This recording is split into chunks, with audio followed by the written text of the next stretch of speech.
जय हिंद दोस्तों, मैं नरेंद्र शर्मा परवाना सत्य साधना पर ज्ञान ज्योति दर्पण के लिए एक खास व्यक्तित्व को हम आपके पास लेकर आ रहे हैं। हिंदुस्तान की सरजमी के ऊपर कलाकार बहुत जन्मे, ऐसे जन्मे लेकिन जो है कार्टून की दुनिया का एक बेताज बादशाह राजेंद्र वर्मा खुड़ू, जिसने 75,000 से ज्यादा कार्टून तैयार किए, कॉमिक्स बनाई, दैनिक समाचार पत्रों में लिखा और दैनिक जिंदगी को एक कार्टून के माध्यम से पेश किया।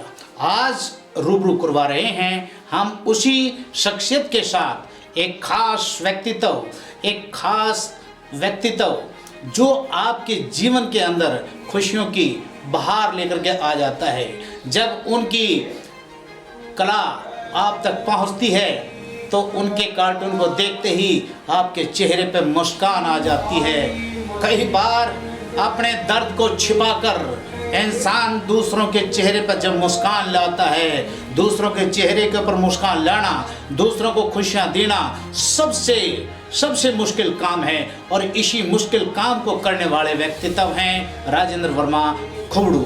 तो मैं सीधा आपको लेकर चलता हूं और आज हम इनके जीवन की एक के बाद एक परत खोलते जाएंगे और आप तक इनकी ज़िंदगी के पन्नों को दिखाएंगे कि किस प्रकार से ज़िंदगी का ये सफ़र चलता चला गया।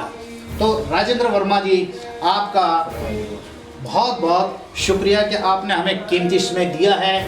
आपने हमारे दर्शकों के साथ में जो अपना समय साझा करने का वक्त दिया, इसके लिए मैं एक बार सत्य साधना ज्ञान ज्योति दर्पण की ओर से तहे दिल से आपका शुक्रिया अदा करता हूं कि एक विश्वविख्यात हस्ती हमारे साथ में जुड़ी। तो दोस्तों, शुरू करें इनके साथ में थोड़ी सी बातचीत। राजेंद्र भाई, सबसे पहले तो ये जो कार्टून हम बनाते हैं, आपके कार्टूनों को मैंने भी खूब देखा, खूब पढ़ा, अच्छे कमेंट्स भी किए हैं। ऐसी कौन सी बात होती है कि आपको जो लाइनें आती हैं उनको देखते ही इंसान जो है एकदम हंस देता है, मुस्कुरा देता है? ये क्या कला है, इसका थोड़ा सा बताओ। परवाना जी, देखिए, जैसे कि मैंने पहले भी आपको बताया था शायद,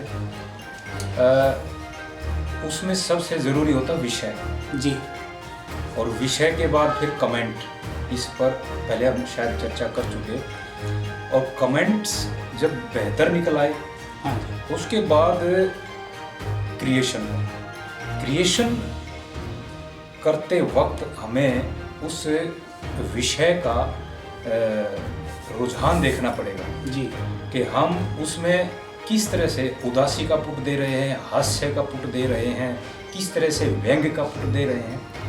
तो उसी अनुसार उसके एक्सप्रेशंस बहुत ज़्यादा महत्वपूर्ण हो जाते हैं जी। अगर कोई कार्टून, वैसे तो कार्टून से मतलब होता ही है ये कि भाई गुदगुदाने वाला, लेकिन कई बार ऐसे कार्टून बनाने पड़ते हैं जो गुदगुदाएं भी, लेकिन गुदगुदाएं कम और संदेश ज़्यादा दें। एक बार का थोड़ा सा जिक्र करूँगा। हाँ, जरूर। कि मैं एक स्कूल में, उसका स्कूल का नाम तो मैं नहीं बताऊँगा, उसमें बतौर प्रिंसिपल था मैं उसमें। तो उस स्कूल की बस, शायद आपको ध्यान हो, पश्चिमी यमुना नहर जिसको जाल बोलते हैं हमारे गांव से, उसमें गिरी 2006 में गिरी थी। 1 अगस्त 2006 में जी। तो उससे ठीक 3-4 दिन पहले मैं इस्तीफा दे चुका था जी, किसी कारण से। तो अब उस विषय को लेकर कार्टून बनाना, वैसे तो कार्टून का जैसे मैंने बताया आपको, हाँ, कि विषय क्या होता है कि भाई गुदगुदाने वाला, लेकिन ये विषय ऐसा था, ये गुदगुदा नहीं सकता था जी। तो उसको लेकर व्यंग्य मैंने उसमें इस तरह से बनाया। तो अब आप खुद भी ये सोच सकते हैं कि भाई उसमें कोई हंसने की बात तो दे ही नहीं सकता कोई भी कलाकार। तो विषय में ऐसा संदेश देना पड़े कि भाई जैसे, तो उसमें शायद मुझे याद है कि मैंने तैयार किया था उसको, कि उसका मैटर ये था कि गम, भूख और इस तरह के गम तो बेशक दे दे हे प्रभु, लेकिन वो गम ना दे जो हमें अपनों से जुदा करे। क्या बात है। क्या बात। तो बहुत इस तरह का विषय था। तो 95% तो ऐसे विषय होते हैं जो बताते हैं और कमेंट सीधा करते हैं। तो इसलिए लाइंस का बहुत महत्व हो जाता है इसमें, किस तरह से फेस का किस तरह से हम उसको बनाएं ताकि वो हंसता हुआ लगे, किस तरह से उसको बनाएं, किस तरह से लाइंस का एक्सप्रेशन दें कि भाई वो रोते हुए या चिल्लाते हुए, ये अलग अलग इसके लिए बहुत ज़्यादा प्रैक्टिस करनी पड़ती है। प्रैक्टिस की ज़रूरत है इसकी। ऐसा भी कभी मौका आया है कि जब आपको बहुत ज़्यादा हंसते हुए कार्टून को तो बनाना है जी, भाई, उसको देखते लोगों को हंसी आए, लेकिन आप उस वक्त गमगीन हो, कोई ऐसा दौर? ये तो परवाना जी देखिए, वैसे तो जीवन है, ये सबके साथ घटनाएं घटती रहती हैं। तो सन 2016 की बात है जब बड़े बेटे की जो मृत्यु हुई थी मेरी। जी जी जी जी, नाम भी बता दीजिए। रवि वर्मा, जो बतौर इंजीनियर एक कंपनी में लगा था और जी किसी कारण से उसने एक जीवन जी वो जीवन समाप्त हो गया था उसका जी। तो अब आप देखिए 24 वर्षीय जी बेटे का चले जाना जी, और वो भी काफ़ी प्रयासों के बाद, इतना कुछ मेहनत करने के बाद जब वो विफलता हाथ लगती है तो कलाकार के लिए तो मैं कह नहीं सकता, चलिए मतलब आम आदमी के लिए भी बड़ी मुश्किल स्थिति उत्पन्न हो जाती है। कलाकार भी इंसान ही है, उसके साथ में भी। और जी बिल्कुल, तो उस वक्त अपने आप को संयत करके 10-15 दिन तो मैं, क्योंकि काम पर तो फिर लौटना था ही। बिल्कुल बिल्कुल, ये तो बिल्कुल नितांत सत्य है बिल्कुल कि उसी गम में घर में इस कोने में नहीं बैठे रहना पड़ सकता। तो काम पर लौटा मैं, तो जब मैं कंप्यूटर पर ये कार्टून बनाने बैठा, हालांकि मेरे लिए संपादक महोदय ने ये कहा था कि आप ज़रूरी नहीं है कि आप काम करो, आप बैठो बातें करो और बेशक चले जाओ, कोई दिक्कत नहीं है, आप जब संयत हों तो जी। काम करें।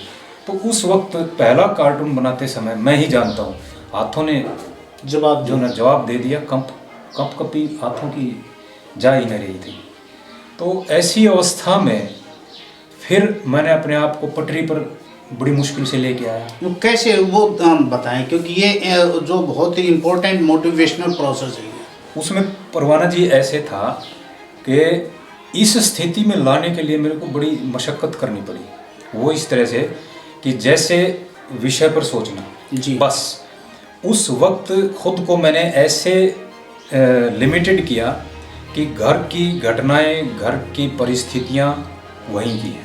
मैं अब यहाँ बैठा हूँ, मेरे साथ कुछ भी घटित नहीं हुआ है, मैं सिर्फ और सिर्फ काम पर हूँ। तब मैं उस परिस्थिति को, गम की जो परिस्थिति थी, कष्ट की जो परिस्थिति, उसको काट कर मैं दूर फेंक कर पाया और तब धीरे धीरे करके मैं उस कार्टून वाली पहली पोजीशन में बड़ी मुश्किल से आ पाया।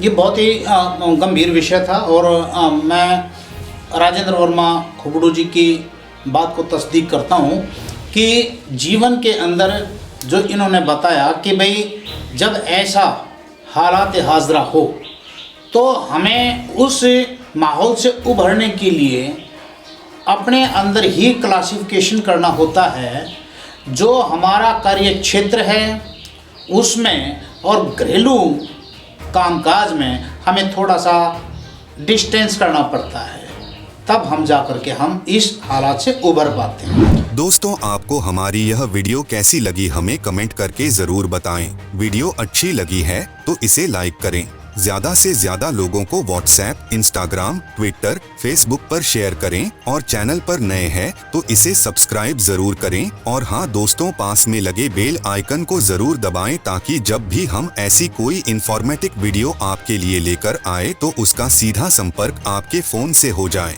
आप हमें इंस्टाग्राम, ट्विटर, फेसबुक पर फॉलो भी कर सकते हैं, इसका लिंक आपको हमारे डिस्क्रिप्शन में मिलेगा। देश और दुनिया की खबरों को पढ़ने के लिए आप हमारी वेबसाइट ssgjdnews.com पर लॉगिन करें।